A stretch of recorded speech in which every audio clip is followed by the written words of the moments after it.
नमस्कार दोस्तों, मैं हूँ विजय विद्रोही और आप देख रहे हैं अनकट। मेरे पीछे आप ये घोंसला देख रहे हैं, ये घोंसला नकली है और ये छोटी-छोटी चिड़िया आप देख रहे होंगे 1-2 बैठी हुई, गौर से देखिए, ये चिड़िया भी नकली है। तो देश की राजनीति भी कुछ इस तरह की हो गई है कि शोरूम में कुछ रखा है, गोदाम में कुछ रखा है और वास्तव में आप किस स्थिति में हैं।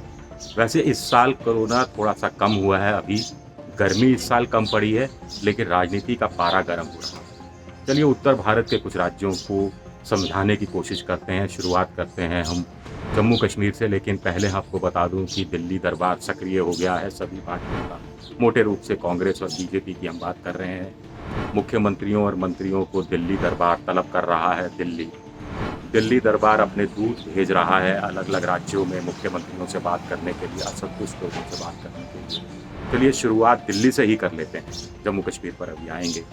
दिल्ली में अब ये इस बात की सुगबुगाहट है कि मंत्रिमंडल का मोदी जी विस्तार कर सकते हैं, पुनर्गठन कर सकते हैं, कुछ लोग जोड़ सकते हैं, कुछ लोगों को हटा सकते हैं। आखिर ज्योतिरादित्य सिंधिया जिन्होंने तश्तरी में बीजेपी को मध्य प्रदेश का शासन दोबारा से दे दिया, वो इंतज़ार में है, जनता की सेवा करना चाहते हैं। ज़ाहिर तौर पर जनता की सेवा तभी होगी जब वो मंत्री बनेंगे। और भी कई लोग हैं, कुछ मंत्रियों के प्रभार कम किए जा सकते हैं, कुछ को ड्रॉप किया जा सकता है, कुछ को जोड़ा जा सकता है, आदि।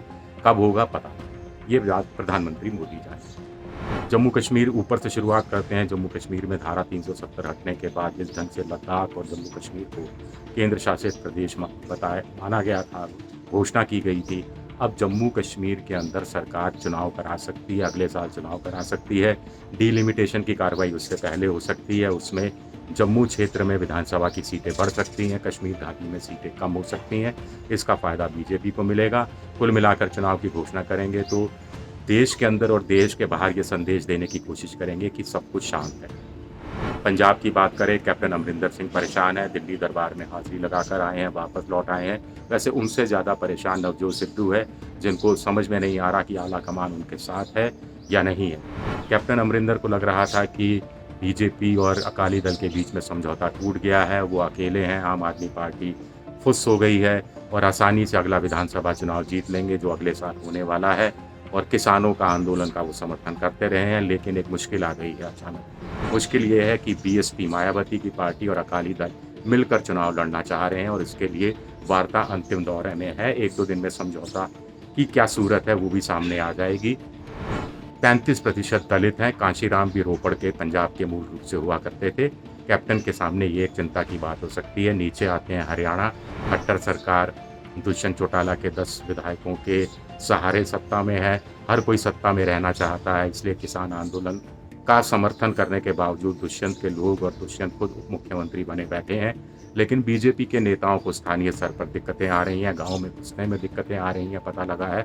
और वो लोग स्थानीय स्तर पर किसानों से माफ़ी मांग रहे हैं और अपने लिए बचाव का कोई तरीका ढूंढ रहे हैं। दिल्ली की बात करें, आम आदमी पार्टी केजरीवाल घर घर राशन योजना, 72 लाख 73 लाख लोगों तक पहुंचने की योजना, उसमें मुख्यमंत्री के नाम पर योजना की शुरुआत करना, प्रधानमंत्री की तरफ से भी जो प्रधानमंत्री के नाम की घोषणा होती है कि योजना, उसके बरबक्स इस मामले को रखना, बीजेपी का इस बात को समझ लेना कि 1 करोड़ 47 लाख वोटर हैं और केजरीवाल घर घर राशन पहुंचाकर आधे वोटरों तक पहुंच जाएंगे, पेट के जरिए वोट हासिल कर लेंगे।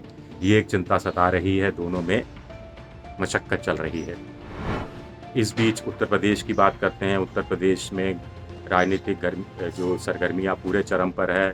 योगी आदित्यनाथ का दिल्ली आना हुआ था, जेपी नड्डा से मिले, प्रधानमंत्री से मिले, अमित शाह से मिले, क्या बात हुई समझ में नहीं। अभी आया है खुलकर, वापस चले गए हैं, अकेले आए थे अकेले वापस चले गए हैं। कहा जा रहा है कि चीज़ें धीरे धीरे पटरी पर लाई जा रही हैं।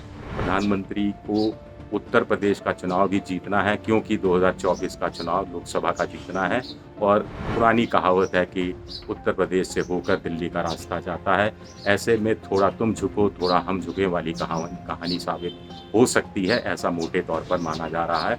पसीना हालांकि दोनों को बहुत बहाना पड़ रहा है, पसीना मुझे भी बहाना पड़ रहा है। आगे चलते हैं कि अपना दल है, निषाद की पार्टी है, डॉक्टर संजय निषाद की छोटी पार्टियों से बात हो रही है। अमित शाह उन लोगों से मिल चुके हैं, अनुप्रिया पटेल, उन सब ने अपनी अपनी मांगें सामने रखी हैं।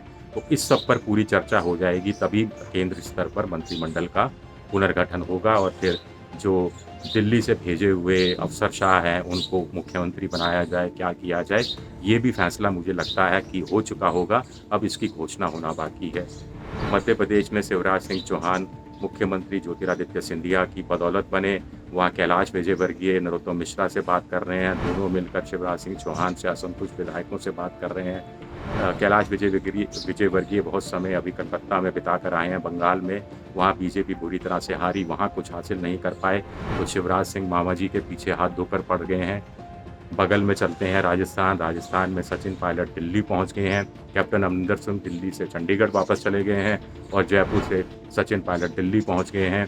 11 महीने हो गए हैं राजनीतिक सूखा काट रहे हैं। पिछले साल इन्हीं दिनों एक बगावत पर उतरे थे 20-22 विधायकों के साथ। अशोक गहलोत की सरकार की जो कार्यशैली है उसकी उन्होंने आलोचना की थी। अपने लोगों को वो मंत्रिमंडल में जगह देना चाहते हैं, दिलवाना चाहते हैं, संगठन में जगह दिलवाना चाहते हैं। 3 सदस्यों की कमेटी सोनिया गांधी ने बनाई थी जिसकी अध्यक्षता सौंपी गई थी गुजरात के एक नेता को, जिनकी मौत, कांग्रेस के बड़े नेता जिनकी मौत हो चुकी है, अहमद पटेल, उनकी जगह किसी और को रखा नहीं गया है। कमेटी की रिपोर्ट आई नहीं है। गहलोत कह रहे हैं कमेटी की रिपोर्ट आएगी, वो सिफारिशें करेगी, तभी तो मैं उस पर अमल करूँगा। सचिन पायलट बेसब्र हो रहे हैं कि नहीं, अब तक कुछ हो जाना चाहिए था, 11 महीने हो गए, इस बीच उपचुनाव हो गए, हमारा कुछ हो नहीं रहा, वेट एंड वॉच वाली स्थिति वो पैदा किए हुए हैं। सचिन पायलट किसी भी सूरत में कांग्रेस छोड़ने को तैयार नहीं है, वो कांग्रेस छोड़कर बीजेपी में जाने को तैयार नहीं है। बीजेपी की स्थिति राजस्थान में ये है कि वसुंधरा राजे के लोगों ने वसुंधरा का जो क्षेत्र है 12 का, वहाँ पर वसुंधरा रसोई शुरू कर दी, वहाँ पर पोस्टर लग गए जिसमें दुष्यंत सिंह वसुंधरा के बेटे और वसुंधरा राजे दोनों के लापता होने के पोस्टर लग गए कि दोनों के बारे में कोई सूचना हो तो बताओ। इस तरह की जो अदावत है वो चल रही है। बिहार चलते हैं उस तरफ। बिहार में जीतन राम मांझी जो एनडीए के साथी हैं, नीतीश कुमार के साथ हैं।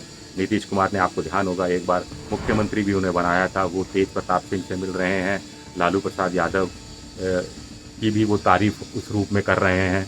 और इससे पहले जब भूपेश बघेल छत्तीसगढ़ के मुख्यमंत्री ने ऐलान किया था कि क्यों ना 18 प्लस के, जो 18 से 44 आयु वर्ग के जो लोग हैं जिनको टीका छत्तीसगढ़ की सरकार अपनी जेब से लगा रही है, तो सर्टिफिकेट पर उनकी तस्वीर क्यों ना लगे, तो जीतन राम मांझी ने इसका समर्थन कर दिया था। बंगाल की बात करें, बंगाल में आप जानते हैं कि क्या खेल हो रहा है। मुकुल राय बीजेपी से वापस टीएमसी में आ गए हैं और ममता बनर्जी इसको एक बड़े रूप में सामने ला रही है। और लोग भी आ सकते हैं। ममता बनर्जी चाह रही है कि बंगाल में बीजेपी को ध्वस्त किया जाए, बीजेपी को कमज़ोर किया जाए, ताकि अगले लोकसभा चुनाव में पिछली बार जैसे बीजेपी 18 सीटें जीती थी, इस बार 18 जिताऊ उम्मीदवार भी उसे नहीं मिल पाए। और बीजेपी की कोशिश ये है कि शिवेंदु अधिकारी जो कि तेज-तर्रार नेता हैं, उनको सामने रखकर ममता पर अटैक किया जाए और कार्यकर्ताओं को जोश में लाया जाए कि ममता से लड़ सकते हैं। बीजेपी 5 साल ममता से लड़ती रहेगी, सड़क पर आती रहेगी, संघर्ष करती रहेगी, तभी वो अपने अस्तित्व को बचा पाएगी। इस बात से भी इनकार नहीं है। सीधा चलते हैं यहाँ से महाराष्ट्र की तरफ। महाराष्ट्र की डेवलपमेंट ये है कि शरद पवार से प्रशांत किशोर मिले हैं। वही प्रशांत किशोर जो चुनाव जिताने का राज्यों को काम करते रहे हैं। अभी तमिलनाडु की जिम्मेदारी उन्होंने उठाई थी, बंगाल की जिम्मेदारी उठाई थी, और फिर उन्होंने कहा था कि अब वो ये सारा काम छोड़ रहे हैं, अपनी टीम पर छोड़ रहे हैं, वो खुद ये काम नहीं करेंगे। लेकिन शरद पवार के साथ लंबी मुलाकात होती है। शरद पवार के एक जो साथी हैं नवाब, वो ये कहते हैं, नवाब मलिक ये कहते हैं कि 2024 के लिए विपक्षी दलों को एक करने का काम कैसे किया जा सकता है, इस मुद्दे पर बात चल रही है। उधर ममता बनर्जी राज्यों की यूनियन बनाने की बात कर रही है। वो राकेश टिकैत किसान नेता से मिलती हैं और कहती हैं कि किसानों के मुद्दे पर जो मुख्यमंत्री किसानों की मांग से सहमत हैं उन सबको एक मंच पर वो लाएंगी, इस तरह का काम करेंगी। तो किसानों का जो आंदोलन है वो राजनीतिक रूप ले रहा है या राजनीतिक रूप लेने की बहुत बड़ी क्षमता रखता है, ये बात भी बीजेपी के लिए अपनी तरफ से खतरे की घंटी है। तो कुल मिलाकर हर दल खुद को बचाने में, अपने घर को ठीक करने में लगा हुआ है। और बंगाल में ममता की बनर्जी की जीत के बाद तो बड़ी तेज़ी से उत्तर भारत की कम से कम राजनीति बदली है। ये राजनीति क्या रूप लेती है, इस पर हम आगे बात करेंगे जैसे जैसे हमारे पास कुछ और खबरें आती हैं, चाहे वो सूत्रों के अनुसार हो या पुष्ट रूप से आती हैं। हम आप तक ये बात पहुंचाने की कोशिश करेंगे। कुल मिलाकर एक शेर है कि अब की बारिश में यूं तो एक शजर गया, शजर यानी पेड़, अब की बारिश में यूं तो एक शजर गया, लेकिन न जाने कितने परिंदों का घर उजड़ गया। तो पॉलिटिकल पार्टियां भी चाहती हैं कि उनका जो राज्यों में राजनीतिक पेड़ है वो लगा रहे, बना रहे, क्योंकि जब पेड़ उखड़ता है तो बहुत सारे परिंदे उजड़ जाते हैं, बहुत सारे नेताओं की रोजी रोटी मारी जाती है। शुक्रिया आप सबका, बहुत बहुत शुक्रिया।